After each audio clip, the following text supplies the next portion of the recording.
दरभंगा जिला के बिरोल थाना क्षेत्र से इस वक्त की बड़ी खबर आ रही है, जहां बिरोल थाना क्षेत्र के दरभंगा कुशेश्वर स्थान मुख्य पथ पर डुमरी गांव के विश्वकर्मा मंदिर के निकट मोटरसाइकिल और बस की टक्कर में एक बच्चे की मौत हो गई।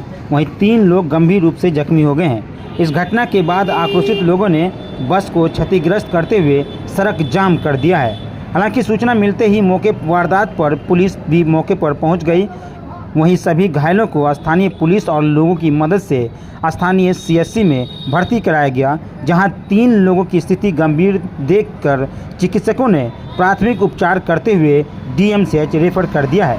इधर चिकित्सकों ने 1.5 वर्षीय बच्ची को मृत घोषित कर दिया।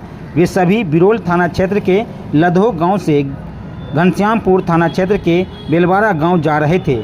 बताया जा रहा है कि मोटरसाइकिल पर ही 2 बच्चे सहित एक परिवार के 4 सदस्य सवार थे। वहीं आक्रोशित लोगों ने मुख्य सड़क को जाम कर दिया है। वहीं बस को तोड़-फोड़ कर बुरी तरीके से क्षतिग्रस्त कर दिया। स्थानीय लोगों के अनुसार जानकी बस दरभंगा से कुशेश्वर स्थान की तरफ तेज रफ्तार में जा रही थी, तभी अचानक अनियंत्रित होकर बाइक को ठोकर मारी, जिससे बाइक चालक सहित 4 लोग बुरी तरह जख्मी हो गया। क्या कहते हैं स्थानीय लोग ये भी जानते हैं, लेकिन उससे पहले आपको बता दें कि देखते ही देखते सैकड़ों की संख्या में वहाँ भीड़ जुट गई। सड़क पर जुटे लोगों का आरोप था कि चालक बस को बड़ी लापरवाही और तेज गति से चला रहा था। लोगों में गुस्सा था और उन्होंने रोड पर जाम भी लगा दिया, जिससे दोनों तरफ से वाहनों की कतार लग गई। वहीं लोगों को परेशानियों का सामना भी करना पड़ा।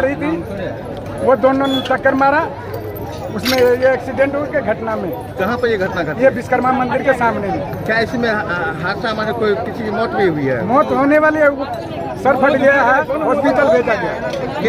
कितने लोग जख्मी थे? रोड पर, लेकिन देने वाला 3 आदमी। आपका नाम?